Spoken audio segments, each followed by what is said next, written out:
This week we head back to 1984 to the world of Fantasia. Wolfgang Petersen's movie adaptation of Michael Ende's bestseller, The Neverending Story, a personal favourite of ours. This week we deep dive this absolute thrill ride. J-Mac, the time has come to deep dive The Neverending Story. How are you feeling? Actually, fine. When you suggested deep dive in The Neverending Story, I was a bit like, how do you deep dive a Wayne's film? But then the more I thought about it, I was like, nah, there's some good stuff here. There is some substance to it and stuff that could be interpreted in certain ways, so this could be fun. A child's film. A child's film. Well then, I suppose I was a child when I watched it, but I don't think that's at all a child's film. It's the only film in my DVD collection that's a you. I can actually see it on the, because we're video chatting right now, I can see it right at the top where it should be. It's no secret. It's no secret to all you guys at home that Jan Dorian and myself are hosting a cinema takeover in Bathgate, West Lothian. That's a place in Scotland where we will take over a local cinema, kind of like the one that Frank owns in Last Action Hero. You know, that creepy guy. His name's Frank, isn't it? No. What is it? Oh my goodness, what is his name? That crazy old Nick. guy his mother calls him. Nick, that's it. Why did I say Frank? I always get it wrong. Because that's his cousin. My second cousin Frank lives here. That's it. But yeah, that's a movie cinema quite similar to that kind of feel. We will be taking over and displaying The Neverending Story in all its glory. You'll hear the ad for that in this episode. So yeah, that's coming up. We've also got another few exciting things coming up, but we shall leave that to the masses. One thing I do want to say about the ad is we spared no expense and actually got a professional voiceover artist to do it for us. So absolutely, yeah. So you'll be able to tell that when you listen to it. It's absolutely top notch. Yes, and he also was born in the 80s. Same birthday as me, funnily enough. So, diving deeply into The Neverending Story, Jandor, tell the audience just for a second how much Neverending Story movie means to you. Neverending Story was an absolute... It was the pinnacle in my childhood, man. It was a mainstay. We watched it every day for about 24 years. So, it's a big part of my childhood, and it deserves to be. I've got it playing in the corner of my screen right now. And it holds all the magic that it always has, man. It's one of these. It's timeless, and the thing I really appreciate about a film like this, considering when it was made, is it was so hard to make films like this back then. Well, in the trivia section of this show, I'm going to talk a little bit about actually how much money went into making that movie, and I got to agree with you. I grew up every single weekend almost watching The Neverending Story. I think that's because it was on every Sunday. You'd go to your granny's house and there it would be. There's Artax going under the swamp. We had it on tape with the tab off. Yes. I also had. Do you know? I actually had it on tape with the tab off. Right, for anybody in the the United States or other parts of the world, because we know that there are listeners in other regions. The tab off meant that it was a cassette tape from the early 90s, and if you took the tab off you could tape over whichever videotape you were using, the cassette tape, and you would watch it on TV and you'd hit record and play at the same time, and then you'd have to hit stop for the adverts because nobody wanted to relive the adverts, and then record and play yet again. And that was literally how we recorded movies. That was pirating before pirating was illegally online. I've just remembered something. We once rented The Neverending Story from Azad Video. Do you remember Azad? Oh, yes. It was like all the boxes that the videos came in. It was just like a plain white cover with like an outline of a red lion on it with Azad Video written on it. How nostalgic. And you know, as I was actually saying there about the Neverending Story, when I had the tab off version of Neverending Story recorded off the TV, which was a blank tape, I actually went into my friend's house, right, and for whatever reason we were in his cupboard one day, and the Neverending Story videotape case came tumbling out with a lot of other things that was in that cupboard, right? And I picked it up. It had no videotape in it. So I done what any other, child at the age of about 10 done. I traded them like all my best Pokemon cards just for that cassette case. So I officially had a taped video with an official case. Oh, the glory, the joy. Only proper movie buffs who collect movies actually know what that feels like. Would you agree? Absolutely. As you can see behind me, I do quite like a wee DVD display. I don't know if you can see mine. Yeah, I can see yours just. But I'll show you mine. it's like, I'm glad that DVDs exist, because trying to do that with VHSs would be a lot harder with double-sided sticky tape. You see, only the people watching this, which you can't, would be able to understand what Jordan's talking about, but he actually has videotapes. If you imagine, not videotapes, but if you imagine a wallpaper made of DVDs, that's Jordan's cave, which you will see at some point in the near future when we do our live streams. We both have little caves. Jordan's is bigger than mine, but mine has its glory. So, we shall get into the trivia section of this show, where I'd like to just discuss a wee bit of trivia with you, Jordan, regarding the Neverending Story, because for such a movie, there's a lot of stigma around it, and there's a lot of interesting trivia that I'm not too sure that you'll actually know, but it's going to be a hell of a blast talking to you about it, right? So, first thing I want to touch upon is the fact that Wolfgang Petersen said that Noah Hathaway was a complainer, and he didn't enjoy working with Noah Hathaway because he was always complaining, right? Look what he's doing! Right, but no, here's the best part of it. Here is the best part of it, right? I'm just going to list off a few things that happened to Noah Hathaway on the set of Neverending Story, okay? Okay. Here we go. Right, so Noah Hathaway was thrown off Artax, the horse playing Artax. It threw him off, then stood on him, right? Right? Oh. Then, while filming The Swamp of Sadness, his foot got caught in the little elevator that was to lower the horse, and it pulled him underwater to the point that when they actually got him out, he was unconscious. And he complained? He almost lost an eye in the scene where Gmork comes for him in the cave at the end. No, half an eye. Right? No, half an eye.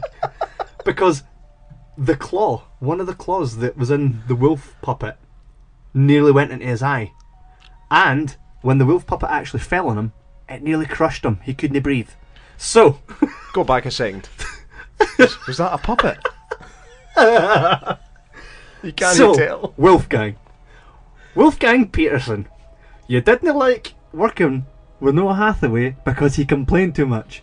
I'd fucking complain if you nearly killed me about 5 times. For fuck's sake. Yeah, he complained too much, pussy. Like, what the fuck, mate? He nearly died like 5 times. Oh, that I can see why he would be upset, No, do you know what? If anything, he should have credited Noah Hathaway for actually being a tank and continuing to film on this set. I mean, we all know what happened on the set of was it Twilight Zone? You know, all it takes is one dodgy move and that's it. Yeah. For anybody that doesn't know, the Twilight Zone, there was a fatal accident where a helicopter came and chopped off a child and a man's head, and then the other kid got squashed by it, and yeah. Do you know, that didn't turn out too well. John Landis was the one that ended up kind of taking the brunt of that whole thing, and there was so many people responsible for it, but he ended up really taking the flak for it, and he still has to put up with crap about it. I was listening to 80s All Over podcast the other day, and it's a movie podcast where they talk about films from, guess, the 80s, and they go quite in depth about some things, and the guy was telling a story like a few years ago. He was on the set of some horror thing, and John Landis was there, and there was a guy sitting reading the book about that incident. They wrote a whole book about it, and how basically it's John Landis's fault, right? And this guy's deliberately reading this book in front of him, and he's just kind of trying to brush it off, and then John Landis goes to walk by this guy, and this guy's like, "Hey John, can you sign this?" And he's like, "No." So to be honest, I don't appreciate you basically flaunting that book in front of me. It's something that I've been dealing with for the last 40 years. And Yeah. I really find Fuck him. reading that in front of me is in really poor taste. So, and then the guy goes, "No, seriously though, can you sign it?" I'm like, seriously? No. What a prick. Arsehole, eh? I mean, I'm not saying that he should get away scot-free, because he did push the boundaries quite a lot, even during Blues Brothers and stuff like that. He was playing some iffy moves, like, but he has to deal with it every single day, and don't need it when you're going to work. Oh, fuck that. You know, he did make some good movies though, John Landis. He really did. One of my favourites. Yeah. American Werewolf in London. Yeah, that was a good Why have we one. never discussed this film? Well, there's plenty more time, Jordan. Thank you all the deep dives that are still to come. We actually had a wee bit of fan mail recently from a fella called Jack. It is Jack, definitely wasn't. Yeah. Wasn't Jack? Was it? Jack, It was. Jack Logan, Yeah, shout he out, actu- man. From Well, hey. JL Productions, that's J for John, L for Lima, or J for Jack and L for Logan Productions. Or J for John Landis. I don't know how that worked out. Eh? Accidental But, segue. No, yeah. Thanks for sending us in some fan mail. Remember, anybody can send us in at jibberjabberscotland@gmail.com. Send us some fan mail. Jack actually requested that we do a Quentin Tarantino, maybe a countdown. I think that's definitely on the cards in the next coming few weeks. Yeah, I know we've got a lot on in regards to planned shows and stuff, but we can definitely get to that, and we appreciate you guys taking time and messaging in and giving us these ideas, because as long as you want to hear it, we'll definitely cover it. But aye, so back to some trivia with the Neverending Story. So, did you know that the Neverending Story was the most expensive movie made at the time in Germany? It cost them £27 million to make. Not £1 million. It would have been $1 million. What's the currency in Germany back in the 80s? They still count it in dollars. It was Deutschmarks. Deutschmarks. Why is that funny? It's Deutschmarks. Yeah, Deutschmarks. Reis. Deutschmarks. Only you would think a Deutschmark is funny. That's a funny word. In fact, It's no, a actually, funny you're word. right. Deutsch sounds like something that would come up on the screen in the old Batman series when he punched somebody. Absolutely. Deutsch. Mark. Reis. Or in Captain America, it comes up wank. we keep running all over the joint here. Back to Neverending So, Story. 27 million. 27 million credits. Tokens. 27 million tokens it cost to make that absolute gem of a movie, and its gross at the end of it all was estimated over 100 million. So I could say, hand on heart, I think it was a success. Not only is it encaved in our childhoods, but it actually made some dara, despite Michael End, the author of the Neverending Story, really no liking it. Now, I actually purchased a copy of the Neverending Story, the original book by Michael End, and I'm not that far into it, but there's a few things that are different. Have you read the book, Jordan? No, I haven't. Well, there are a few differences which I'm only a little bit in, and if there's anybody at home that has read the full book and wants to tell us a bit more of the differences from what you hear today, jibberjabberscotland@gmail.com, write in, tell us, we'll definitely discuss them in the next show. But Fantasia is not called Fantasia, it's called Fantastica. I like Fantasia better. Yeah, it sounds better, but Fantastica is what it's called, right? sounds like a bad tribute band.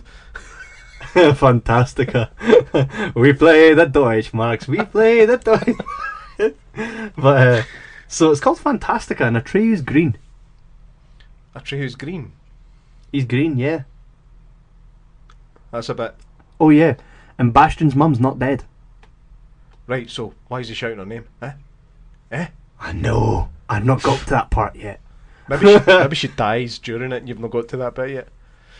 Do you remember what her name was? I do, Let yes. me just do it for you. Here we go. Yeah, her name was Barbara. Barbara. They're coming to get you, Barbara. Another 80s. That was the 70s. That was the 70s, wasn't it? What? Oh, you don't know what movie I was saying. Wait, do you? I bet I do know. Because I don't know, I bet I know it now. What is it then? It'll be the Rocky Horror Picture Show. No. No? Alright, sorry. That's one of my all-time favourites, definitely not that. The movie I'm referring to actually came out in 1968. Sake, man. 1968? Yes, it's Night of the Living Dead. When Barbara goes up to her mother's grave and her ball bag of a husband's like, "Ooh, Barbara, they're coming to get you, Barbara." And then a zombie literally walks up, like bear hugs him, and then he falls and smashes his head off a gravestone and dies. But yeah, that's Another morbid. That's another wee So, butthole. basically, what you were saying was that Michael Ende didn't like the film at all. Absolutely fucking hated it. I think this is just I haven't looked recently, but there's something in my mind telling me that there's a lot of stuff in the second Neverending Story film that is closer to what's in the book, which is strange because the second one is wow. It's a fart. It's a fart. Do you know? I think I just find Jonathan Brandis really hard to watch as well. He's dead now, eh? Aye, he died of complications from pneumonia, apparently. But Did not hang himself yeah, then he got pneumonia. after being dead. I think they kind of caught him before he was dead and tried to Right. bring him back, but then he just ended up snuffing it. Oh, that's a shame. It's a shame. It was just, yeah, I think he's in the 27 Club as well. Oh. But I never thought he was a good young actor. He was really good at doing this. Yeah. Nobody can see me right For now. anybody that doesn't know what that is, he's doing very shocked face. Yeah, that's the only face he was ever good at. Doesn't matter what was happening. There's a bit where he drops a sandwich on the floor and he looks like he's just seen a fucking alien. Just like sandwich drops and he's like that. Yeah. Like I said, with the Neverending Story 2, if you're going to change the cast, you're going to fuck it. Mm-hmm. I couldn't get the characters were just so different from what the originals were. It just wasn't right. And I'm not surprised Noah Hathaway didn't make a reprise in part 2. Well, he was too busy making absolute classics like Troll. And like not dying.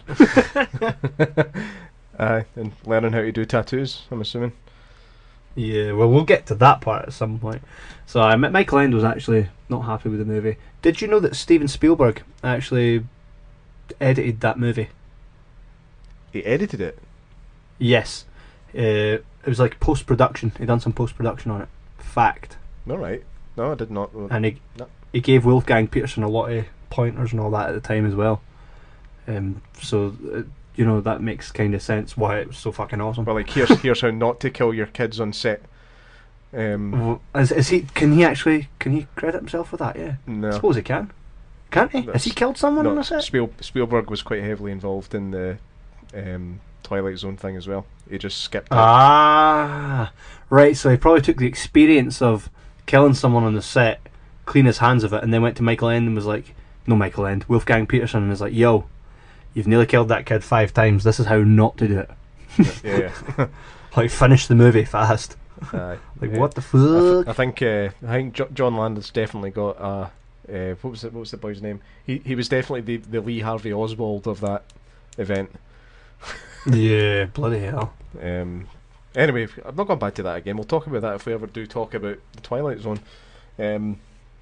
So, any other interesting wee factoids for me? Well, did you know, based on what I just said there with Steven Spielberg, the original Orin necklace, which I have one, the original Orin necklace is actually in a glass container in Steven Spielberg's office. Did you know that? Is it? It was gifted to him for doing his work on the Neverending Story post-production by Wolfgang Peterson. That's The actual one worn. That's a cool wee. That'd be an awesome wee kind of keepsake. That'd be amazing. Do you know how much do you think that would go for on Pawn Stars? I'm gonna have a buddy have a look at this. What he would say is I think it could be worth anything up to $40,000, and he go, okay, I'll give you $200 for it. Listen, bottom dollar, I'm going to give you $1,000 for this. I don't see it going any further. He's like, I got to put it on display. I got to show it in my shop. It might take a while to sell it. I got to get it framed. Guys, a total rip-off artist, man. he totally is. He totally is. Has a buddy come and have a look at it who's an extra on some sort of show. Right? Has a buddy come and look at it, and then he frames it and fucking gives him nothing for it. I'm starting to think that's why it's called Pawn Stars. Obviously, it's a play on the word porn star, but I think it's because they literally just spend the whole thing fucking people. Helps a fucking lootly. Fucking nice wee segue. This is not a children's podcast. We're discussing children's movies, and this is not a children's podcast. As you said, the second movie is closer to the book. You're correct, and the reason for that is where the movie ends in the book isn't the end of the book. It continues right through to the second part of the movie. But that's another story. Oh, mate! Do you know, right? We're going to take a look behind the curtain of the jibber jabber here right fucking now, right? But I actually said to myself when writing the notes for this show, and I was like, right, do you know what would be actually amazing? If the ending of this podcast actually has the wee... And then Jordan's like, Kev and Jay went on to host Cinema Takeover. And it had a successful deep dive, but that's another podcast. Oh man! If you want to do that, we'll do it. Just edit this bit out. No, I'm not editing this bit out, but we'll definitely do it. People will see it coming then. It's not good. Aye, that's fine. Now they're looking forward to it. And I love when you say edit it out, because I just leave it in. Oh, this man does not know show business. Oh, I just like it. I like it being raw. Oh, actually, Kevin, just before we go back to the Neverending Story, will you please tell the viewers today what you have tried to procure? Because what we've been doing is applying for press passes for events that are kind of go along with what we do here. So mostly things like Comic-Con or smaller versions of that. But I found something today that I sent to Kevin, and it really piqued his interest. Kevin, will you please explain what this was? How is it you? So it's called, and bear in mind, I know they're not listening, right? But I'm definitely coming for them. ScotiaCon, which is a furry convention. A furry. So imagine Falcor, but human-like. Someone dressed up like a fucking teddy, and they all meet, right? Yeah. So, if fingers crossed, if it goes as well as I want it to, stay tuned. There's some fucking furry-rific entertainment by the Jibber Jabber podcast. I swear to God, I hope this works out. It's nothing to do with what we ever talk about. I seen it and I thought Kev's going to piss himself at that. I wasn't expecting him to go, I'm getting the passes. And he's like, please Kevin, no. But once you see it, you can't unsee it, so I'm going to pursue it. Speaking of furries, Falcor, you can actually go to a place in Germany and sit on the real puppet that was used to play Falcor. I've seen that, by the way. Is it the real puppet? Because it looks different.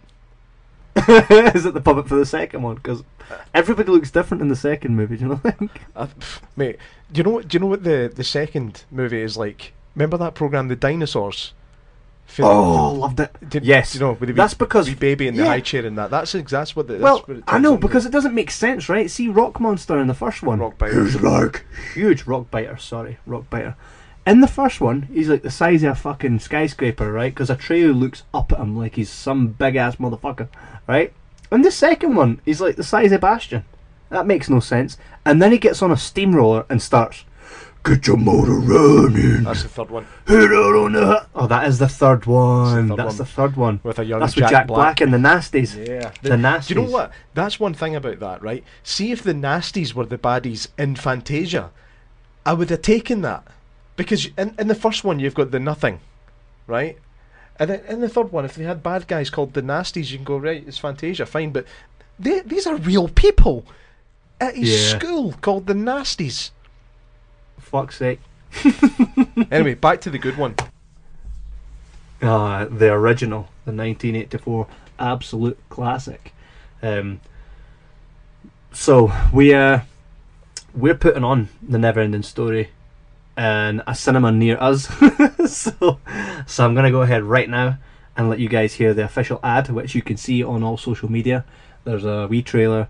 Buy tickets, come see it. Here is the ad now.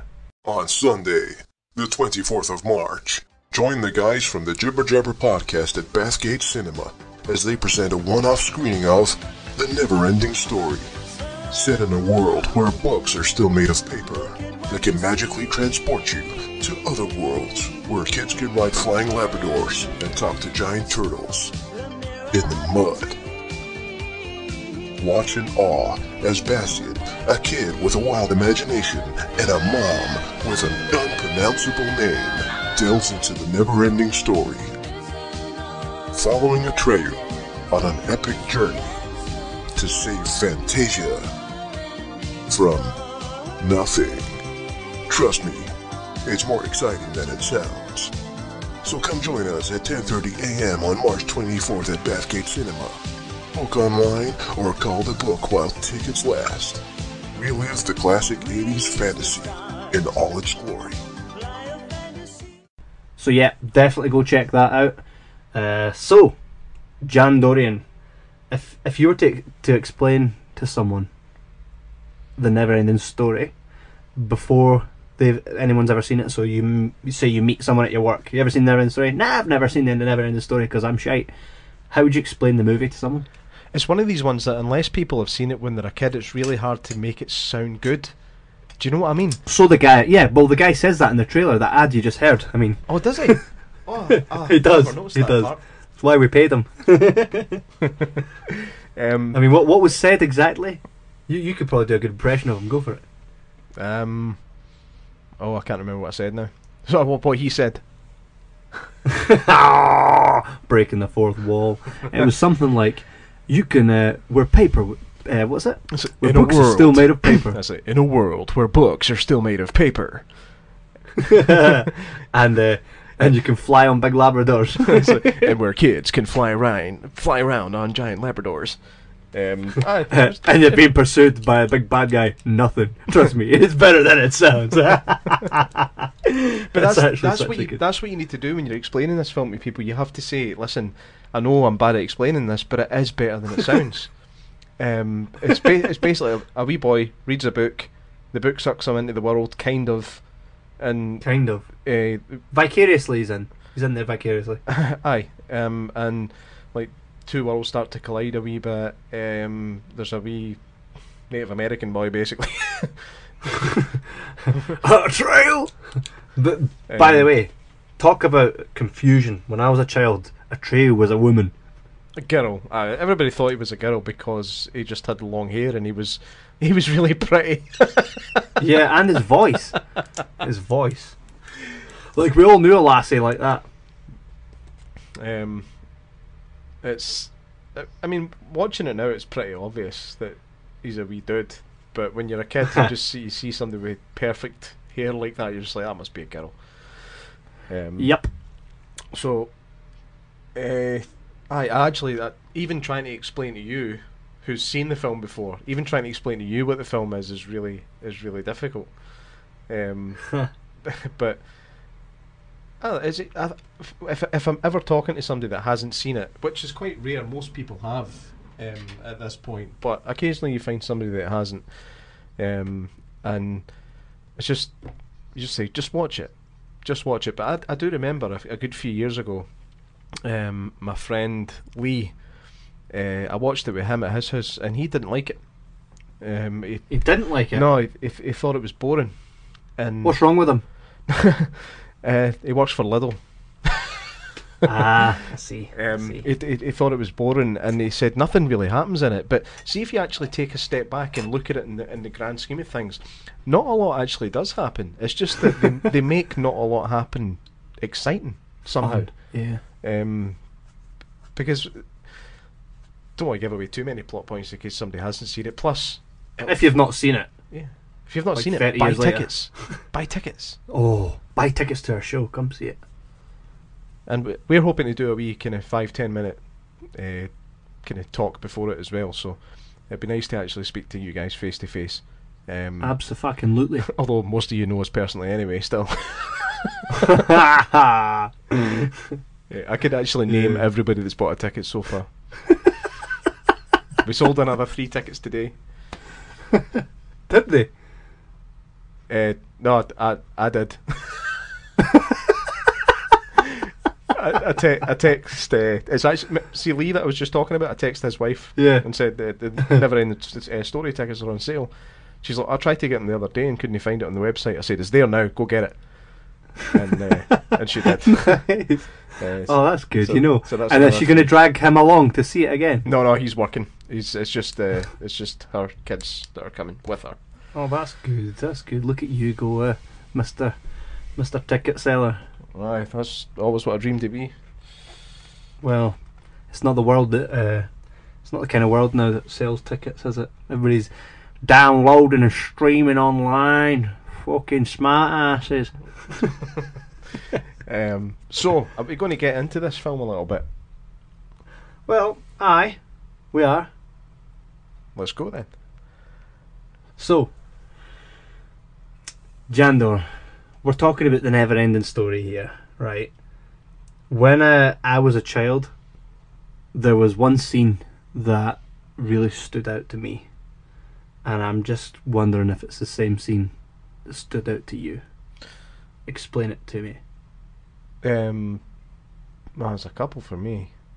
Well, come on, the most memorable scene, What, which is also going to be covered at the end of the show. You mean the bit that traumatised every kid that's seen it?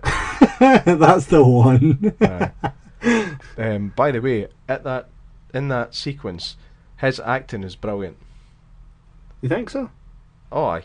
If we're talking about the same sequence, when Artax meets his end. Panbreed. But if you look at Noah Hathaway, it genuinely looks like he's terrified. Probably because he's just nearly died. It's probably because his foot's stuck in the elevator. What he's actually doing, he's screaming, "Ah, my foot!" And they've just ADR'd in Artax. They just dubbed it. Yeah, technical term is ADR. God. Yeah, he was. Come on, if you don't move, you'll die. Yeah. What's that sound he makes? You know, as the scene it pans away, as he's like, Artax, and then it kind of accepts it, and then you just hear this groan as the scene changes. A groan. It's like. No, I think he actually shouts "please," but it's just like really high pitched. It's like, Artax is like, no. so nah, mate, I'm too sad. Fuck it. I know. Yeah, for anybody that didn't ever understand that scene, the swamp consumes all that's sad. So if you're sad, the swamp will take you. And I know a lot of you people are like, oh, but it didn't take a Atreyu. No, but it tried to. It tried to. Because Atreyu has almost lost. It actually could have went really, really bad for Atreyu had they not met Falkor, because at one point the swamp's like, I'll have you, son, and Gamorre's like gaining on him, to the point that when Falkor comes and, like, definitely not CGI, right, pops in and just like hands a leg to Atreyu and pulls him out of the swamp, that Doug's like, literally just misses his leg. Oh, can you imagine? 80s movie timing. That's one of the things. Yeah, absolutely. So, what do you think about the way the film pans out? Do you think that this all actually happened, or do you think it was possibly part of Bastian's coping mechanism for the death of his mum? Realistically, I do believe that it never happened, and you know, I think it is quite metaphoric. I mean, so he's got a dad that's unsympathetic as fuck. Your mom's deed, grow up. Your mom's deed now. Drink your OJ. I've opened the pickles for you. Shut up. What was it he said right at the start? What he talks about? We've got to just put the old hat back on or something. No, what is it? He said we can't let mum's death stop us from getting the old job done. The old job done. What the fuck? You've been drawing horses on your book again. They're unicorns. What was that? Nothing. She also said you haven't been turning in your homework on time. Yeah, I mean, like, what the fuck? What? It's like, what? Dad, are you actually moaning at me for not putting my homework in time when my mum's just snuffed it? It's like, Or for drawing unicorns. aye, cut us a bit of slack, eh? Yeah, prick. Thing is, though, and another thing, whose mum's called Moonchild? The moons? Fucking hell, man. Moonchild. Obviously, You know, and a Cheers. hippie. Obviously a hippie. By the way, that could be another explanation for what Bastian's seeing. Maybe he's out his face. Maybe he's trying to stay close to it. Do you know, another thing is, like, do you think they deliberately made him shout that so that no one could fucking ever understand him, right? Because the name was so stupid. I don't They're know. like, yeah. Like, they're like, yo, Michael End said here in the book that Bastian's mum's called Moonchild, yeah. But that's pish. Oh, yeah, guys, we need to kind of stick to the source material, bar the boobs on the, the Southern Oracle, right? Boobs. But if we stick to this source material, we can still have her named Moonchild, but we just make it unpronounceable. The thing is, once you know it's Moonchild, you can hear it. Yes, because he goes, Moonchild! Aye, it's still a stupid name. There's no... Yeah, it's fucking daft. As a child, right? Do you know, as an actual child, not a Moonchild, I used to rewind that bit. Play. Rewind. Play. Rewind. Play. And all I ever heard was... Well, alright. You can hear a million things. I remember for years thinking it was like Bonsai. I'm sure if you go to Google and just write what, it literally autofills and says, is the name of Bastian's mom and the Neverending Story. God. I think that the film it never mentions it. It doesn't deep dive into it. But Ooh. I think there is every chance that none of this is actually happening, and it is all just in Bastian's mind because he's Yes. schizophrenic. He's mentally Moonchild. So I do believe that, for an adult watching that, what you take away from it is that, he gets so invested in a story. But then again, what's with the creepy old guy at the start? This book is not for you. Maybe it was just his way of trying to stop the wee prick from stealing it. Didn't it work? I know, he's literally a thief. Bastion's a criminal. Aye. Hey? In a world where you can commit larceny. Yeah, we should have had that. Yeah, I should have. Also, I did have I meant to put it in the. Sorry, I meant to ask the voiceover guy to put this in the trailer. But the bit where he eats an apple whole. Yes. He eats the whole thing. What the? Yeah, like, what the fuck? That freaks me the fuck out, man. You can't eat a whole apple. As soon as my teeth get near the wee bit with the pips, and I'm just like, nah, that's AIDS. You know. It's Bell's palsy and a fucking fruit. Yeah, absolutely. That always creeped me the fuck out too. Sandwich looked good though, huh? Oh, do you know what, sandwiches on TV always look good? Like, doesn't it, like, it could literally be a shit sandwich. You're like, Nutella, could murder some of that. I'd like to try a wee thing with you. Could we interpret the Neverending Story through a different lens completely? Because when you're following Bastion, you're always kind of, he's the protagonist, so you're in his corner. Let's look at it through the eyes of the bookkeeper. So it's probably the book that I think he was reading, I'm sure, because it was out.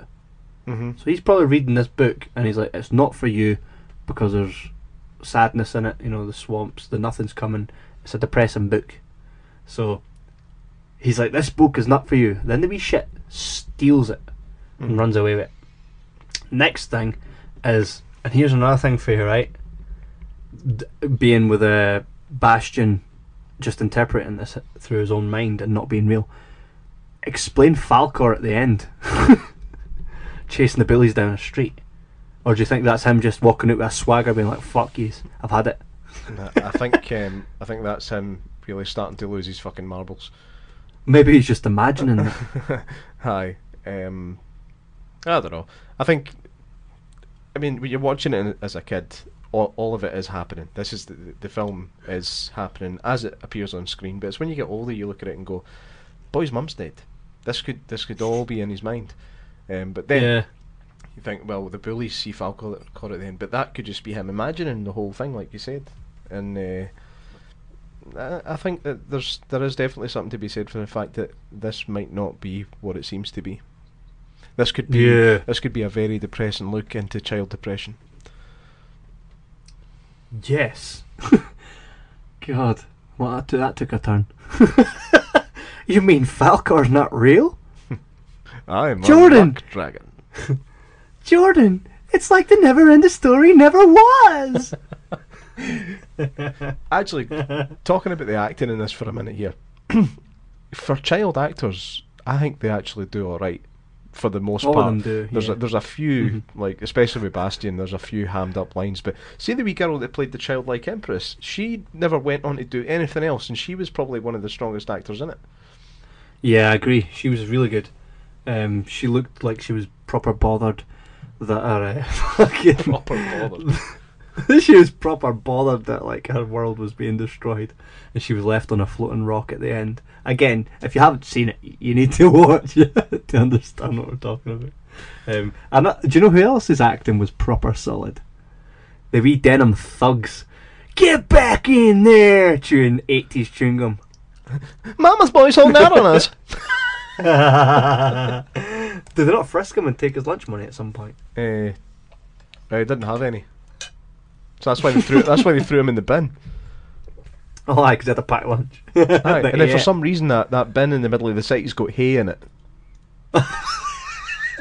I know. Why is there hay in the bin? That's true. They proper gave him a doing, If you're gonna be dumb, you gotta be tough. But I think there's a lot to be said for the fact that this film might not be what it seems. Yeah, absolutely. And we look forward to hearing your guys' interpretations. If there's any wee nuggets, as we always call it here on the Jibber Jabber, that you guys would like to add to that, it's jibberjabberscotland@gmail.com. Write in and tell us a little bit about the Neverending Story, maybe how you interpret it, how you interpreted it as a child, if you thought Atreyu was a woman, and if you understood what Bastian's mother's name was. I'm looking at this bit, right? Now, it's playing on the screen right now. See the bit where the nothing's kind of taking hold at the end, and Atreyu's kind of hanging on for dear life. Falcor! Mate, what the fuck? That is clearly a stunt person, right? And what the fuck's with the hair? It looks like have you seen The Good Dinosaur? Yes. Looks like the wee kid in that. God. It's only when you rewatch it as an adult you understand that it's not all it was cracked up to be. Also, at the scene where it's where Bastian, it's where Atreyu wakes up because Artax is waking him up. You can see a sugar cube. They dropped a sugar cube, feeding it to the horse in order to make it react. Oh, no, you're just ruining it, man. Sorry, mate, but go and look to the left at Atreyu's head, and he no sells it. He literally just goes on, gets on with it. Aye. So that's just movie tricks. Everybody has to do these kind of things. well, usually they try not to have them on camera, but hey, they only spent £27 million on this, so who needs a proper editor at the end and post it? Who needs that when Germany paid, like in Germany, that was the highest made movie. Do you know the budget of that? Do you know? I've just came up with quite a good idea. Now, I'll give you this opportunity to edit out if you want, or no, or not. I'm not editing shit out of this. Yep, that's professionalism for you.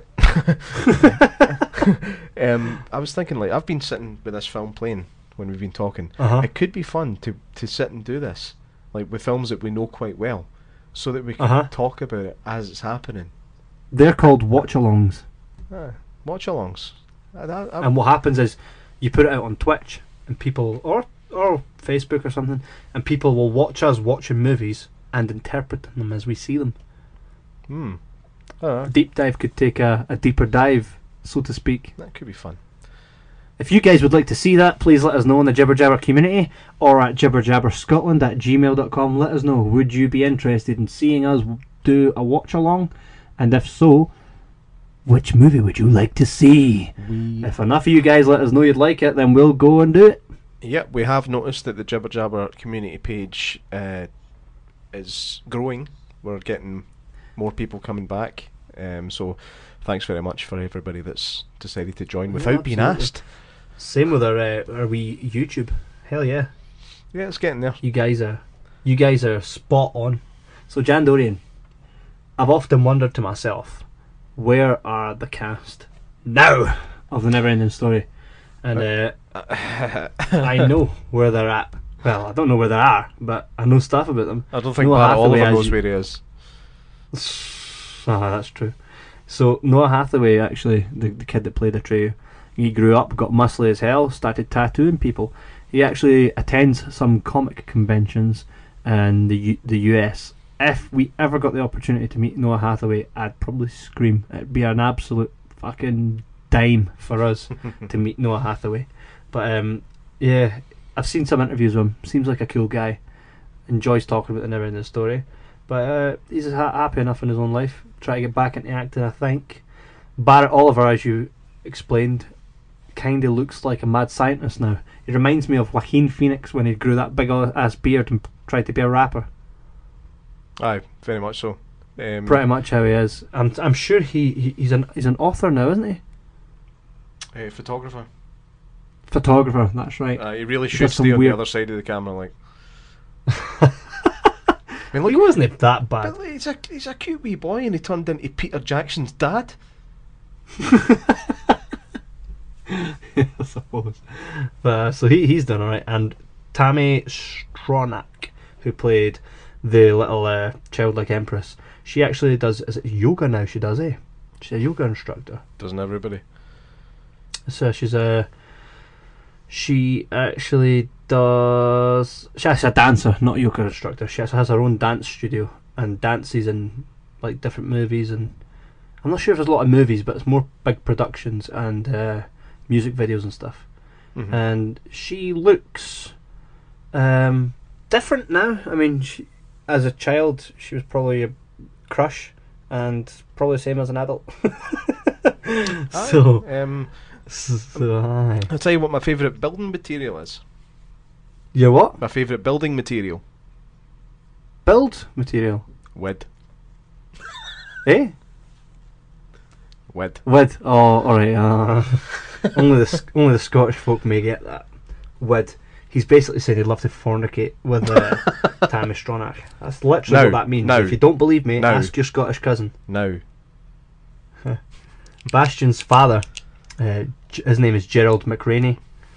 He went on to be in the A-Team movie in 2010.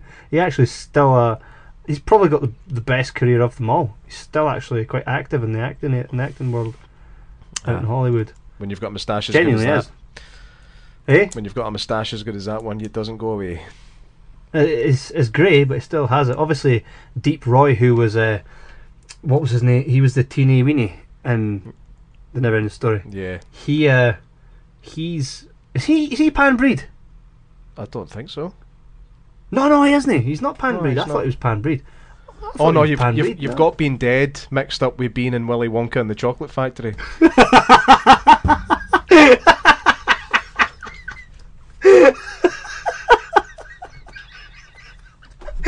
Oh, too good. I don't know why, but sometimes I just find some of the things you say far more funnier than what they're intended, and that.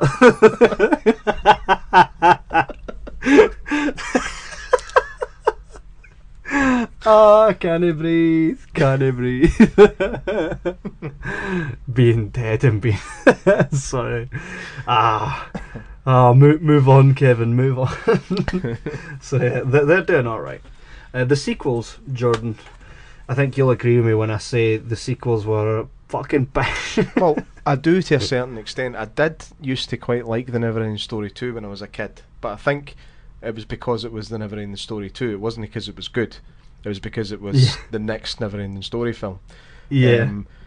I mean, it's not. I might give away all credibility here, any that I might have, but it's not that bad. It's not dreadful. I've seen. Sorry, I'm going to have to disagree with you there, mate. I've seen a lot worse.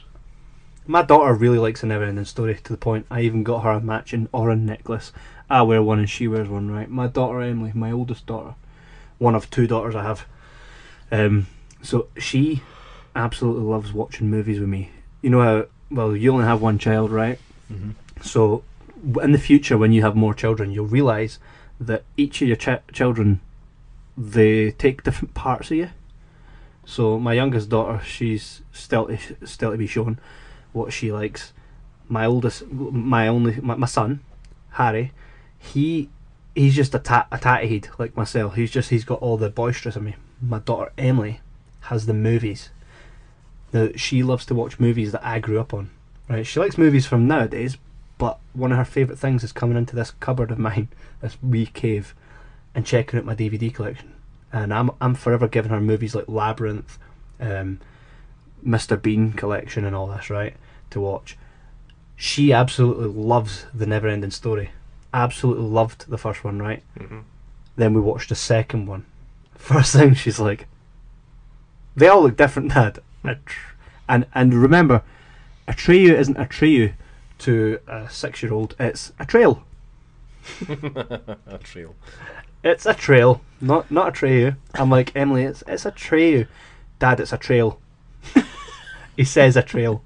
She's definitely called a trail. Have you noticed that the boy that plays Atreyu in the second one looks about 46? Yes. You know the guy that's in what's that show? Oh, I really liked it. Bloody Fargo. Oh, I don't know. Is he not the Indian guy in Fargo? That's an interesting factoid if it's true. It was a joke, but it went right over your head. I've not seen all of Fargo yet. Just going back, you mentioned Labyrinth a second ago, and Mm-hmm. Labyrinth is another one that we've got in mind for showing at the cinema if this showing of the Neverending Story goes well. So please, please, please spread the word. Buy your tickets. Get there on the 24th of March, 10:30 in the morning, Bathgate Cinema, and we'll all sit and watch this. And what he's basically saying is, if we don't sell enough, well, there's not going to be a second one, so buy tickets now. We're looking at hopefully doing a lot of films for our childhood, and if the family stuff goes well, then we'll start looking at showing more kind of adult based stuff, not porn, but like we're going to start with things like Labyrinth, maybe The Goonies, stuff, E.T., stuff like that, stuff of that ilk. And then if that goes well, we can maybe do things like The Terminator and Predator and Rocky. Absolutely, Rocky 4. I'd love to see Rocky 4 in the cinema. Rocky Horror Picture Show. Yes, one for the vault. No, but definitely Rocky 4. Rocky 4 in the cinema would be amazing. If he lives, he lives. If he dies, he dies. Even hearing the Rocky 4 theme being played live was cool.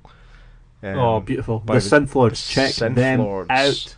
Check them out at the SYNTH LORDS. Facebook, Twitter, Instagram. They've got a podcast called Korgcast. And at some point very soon, we will be having them on the Jibber Jabber. And hopefully doing something with them in the future as well, in regards to other stuff that we shall not talk about quite yet. But definitely check out the SYNTH LORDS. Outstanding. So, aye. Neverending Story 2.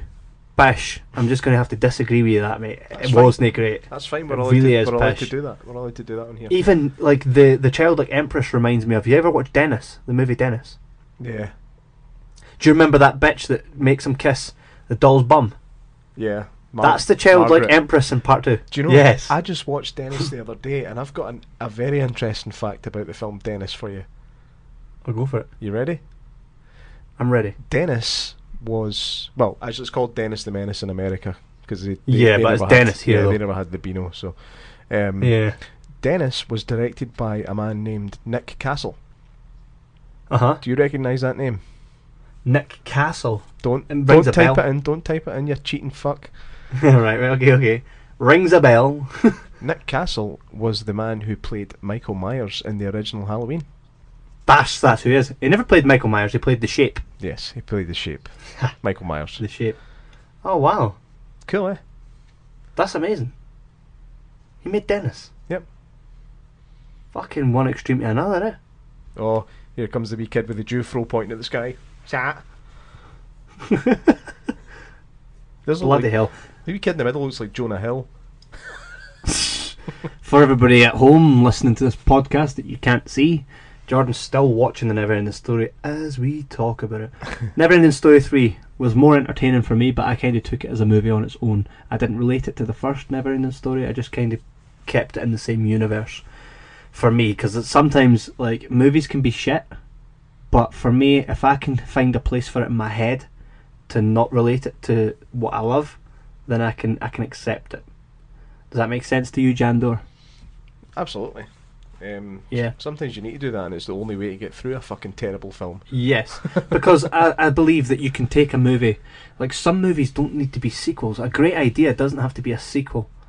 If you could just take that idea and put it into something with new characters, then you've got a hell of a movie. Sorry, man. I was just watching these boys jumping into that bin to get away from Falcor, and they just go completely arse over tit. That must have hurt. Fucking hell, man. Anyway. So where was I? Yeah, we were discussing the sequels briefly. Also, there is Yeah. supposed to be a remake in the works. Yes, that's exactly where literally is my next note. It literally was where I was going to head to. A remake of the Neverending Story. I'd be up for it, but like I says, it wouldn't touch anything from the original for me. But I'd be up for it. I could imagine the CGI would be far better. The Nothing would probably be played by fucking Melissa McCarthy.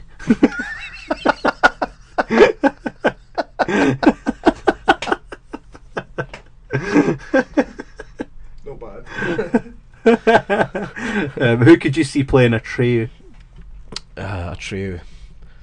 They probably would make it a girl, eh? It should be black with an afro. Right, Atreyu. Who would... And would identify as a man. or a dog. Oh, for fuck's sake.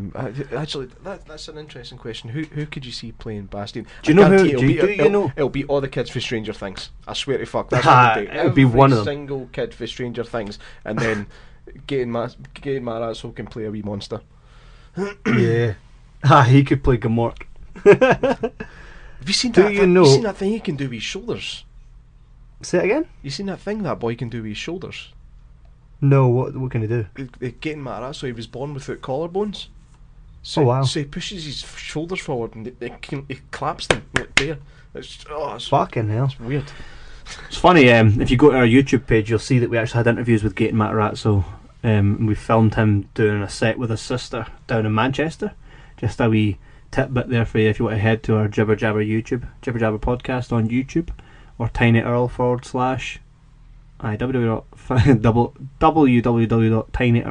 www.tinyurl/jibber jabber YouTube. Check that out. But my pick for Bastion, I would say Sebastian. And you know who really, for me, would be a good Bastion? No, Bastion, Atreyu. Why did I say Bastion? Fuck's sake.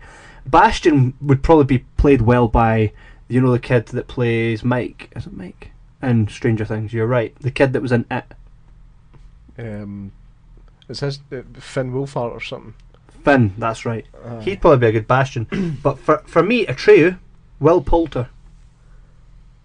The kid from, for me, I always remember him in Son of Rambo. But he was really good in Bandersnatch. Yes, he was good in Bandersnatch. Bandersnatch! Pac-Man Bandersnatch! It's all trivial, What do you think? really. Yeah. What do you think? I think he'd play a really good Nah. Atreyu. Grow his hair out. Nah, he's too old. You don't? Man. He's too old. Atreyu's a kid. Well, Will Poulter's about 40. No, he's not. He's a bit No, younger he's than me. not. He must be. I think he's either 25, 26, something like that. He was born in 93, so he'll be 26.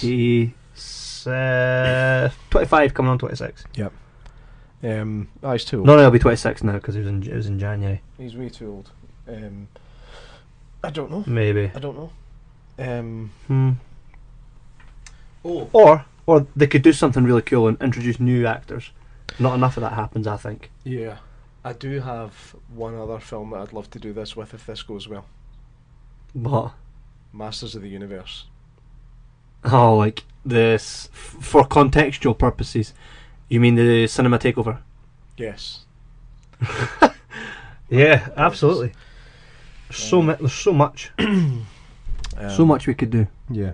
It's going to be fun, but you guys need to make it happen. If you guys don't make it happen, we can't. So, yes, go buy tickets. Buy a ticket. the tickets are $4.99 plus a 75p booking fee, which brings it to, Kevin?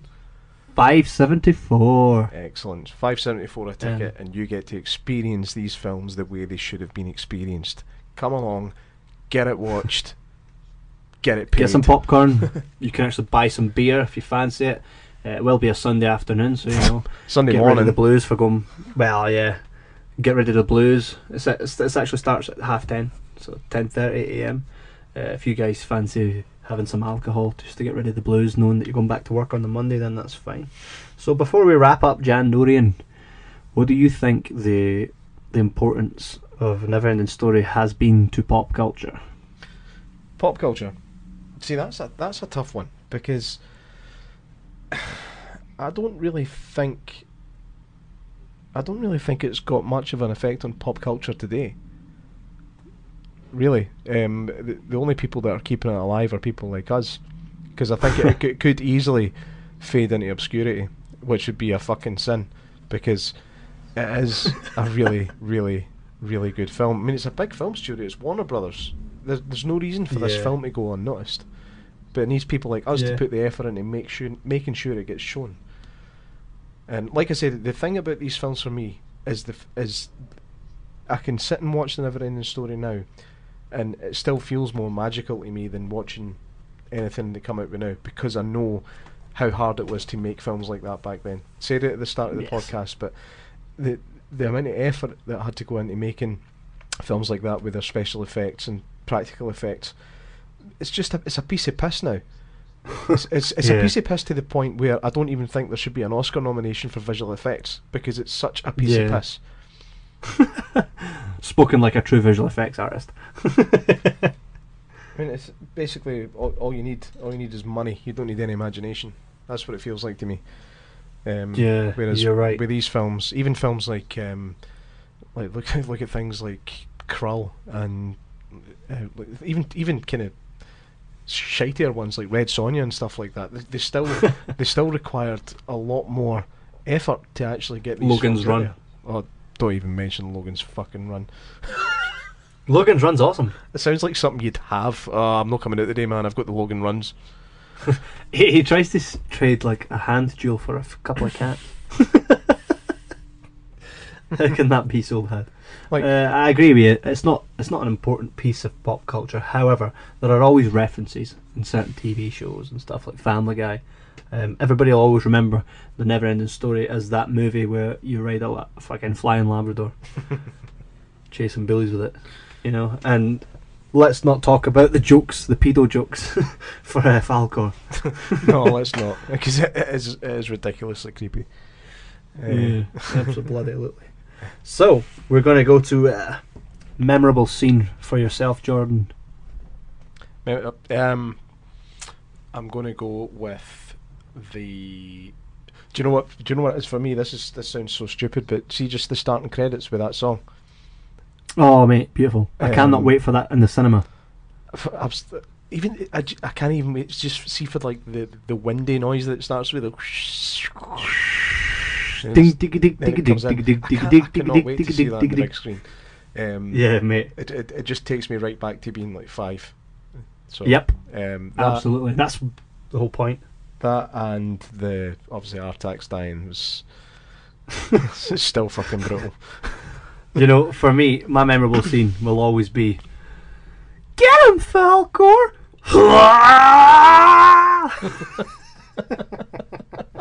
Right at the end where they chase the bullies, man. Such a feel-good moment. You were sitting there at 5-year-old at home. I was with my fists scrunched, going, "Yeah, you show them, Falcor. You show them." So excited for Falcor, come bursting through the streets chasing the bullies. I was like, "Yeah, how do you like it? You get in that garbage can. How do you like it?" For sure. For me, that's that. What about your memorable quote? He made it. He made it. I always said he could do it. That's no reason for you to go falling out of the basket again. Wench. To the winch, wench. I get too carried away. Is that really your memorable quote?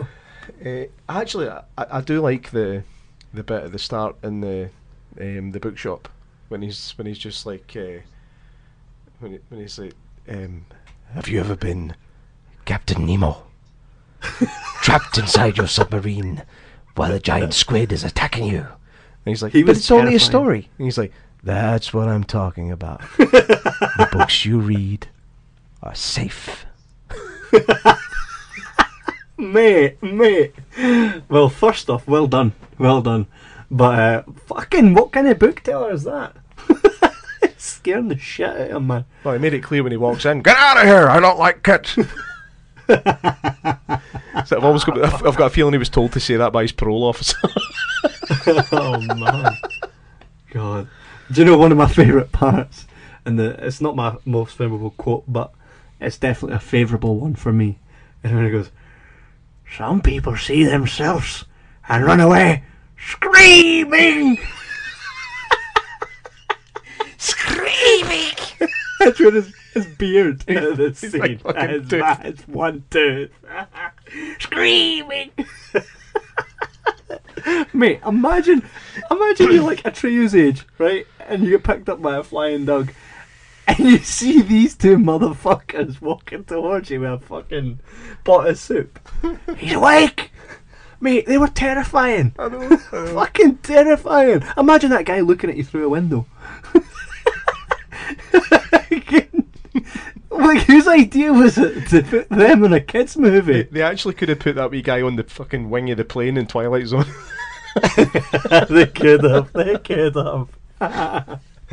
Oh man. So 5 stars. How many stars do you give this? We know where this is going. Yeah. It's getting 5 stars. The thing is, I think if we are not movie critics and we're not pretending to be movie critics. What we are is consumers, and we like to just give an honest opinion of what we think about films. In my mind, I give it 5 stars, but I know if a critic was to look at it, they'd give it 5. They'd give it like 3 or 2.5 even.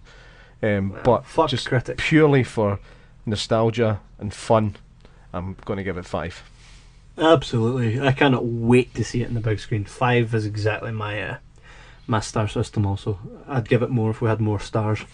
And again, this is why we deep dived this episode, because we want to get you guys in the mood for the Neverending Story, because we will be hosting the Neverending Story at the Jibber Jabber Presents Cinema Takeover in Bathgate Cinema, West Lothian, here in Scotland. For all you guys that are local to us, make sure to come along on the 24th of March. Yeah, and don't take it literally, by the way. It's called the Neverending Story, but it's only on for an hour and a half, so don't panic. It will end. Definitely come along, check it out, buy your tickets on the door, but we do encourage you to buy them online. If you can buy them online, which you can find all the links on our social media, or head to bathgatecinema.com, Google Bathgate Cinema, go to what's on, scroll right to the bottom there, you'll see it, Neverending Story, one showing, 10:30, click on it, buy your tickets. If you can buy them preferably before, there's only 100 seats, so make sure to buy the tickets before. Jordan definitely did not show me a piece of paper there saying 100 seats. That did not happen, right? But there is only 100 seats, so this will sell it, there's no question. So don't expect to turn up on the day and be able to buy a ticket. Buy them online to secure your seat. And if this goes well, maybe you'll have part 2 of the cinema takeover, and maybe we'll get to a point where it's a regular thing and you guys can come and vote on the Jibber Jabber community. You can actually vote for what you want to see in the cinema. Imagine if we said to you, we are giving you the power to tell us what you want to see in the cinema because you never saw it on the big screen. Imagine just getting that opportunity. to go back and watch things on the big screen that you never got a chance to because you were too young. Mm-hmm. Or bring your kids to see something you saw on the big screen and share that moment with them. That's absolutely what the Cinema Takeover is all about. We've already had people making suggestions on the Jibber Jabber community page and on the actual ad for the cinema about other things they'd like to see, and certainly we don't have a problem asking for these things, but we need you guys to come along. Also, not everything that you guys vote for is a given. We have to actually get the rights from the companies, so we do actually have the rights to from Warner Bros. Do you know a wee fact for you guys? This episode, you've probably been hearing the Neverending Story music throughout it. We actually have the rights to do that. We have the rights to actually advertise using the copyrighted music from Warner Brothers, and we had to seek the rights to play the movie from Warner Brothers on Sunday the 24th of March, and we secured that. So we went to the trouble to do that, to set up meetings to make this thing a possibility. So please buy your tickets, come and let's take this cinema takeover journey together, because we're not just taking over the cinema, you are.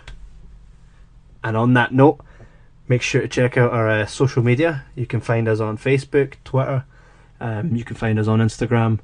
We have our own YouTube channel. We're sitting at nearly 50 videos. We continuously put out our comic conventions. We cover those. Our interviews with celebrities, TV stars. We look out for the furry convention.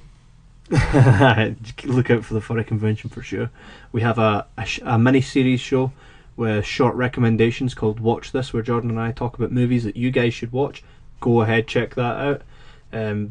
Subscribe, like, follow us, vote on the deep dives. Stay tuned in a couple of days and you'll hear our latest Jibber Jabber.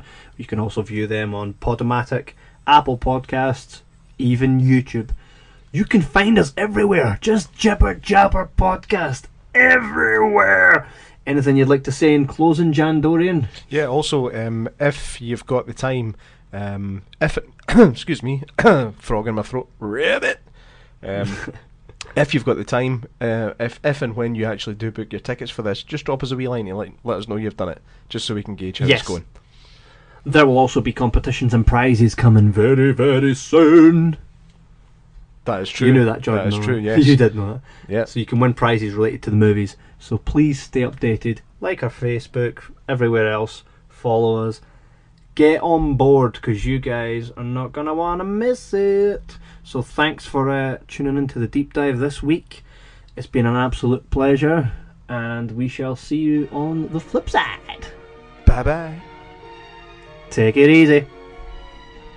Bye-bye.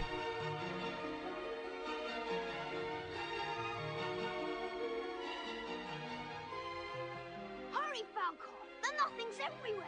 Don't worry. We'll reach the boundaries of Fantasia. Do you know where they are? I have no idea. Then how do we find a human child? With luck. Faster, Falcon! Faster! We have to hurry! All right, hang on tight.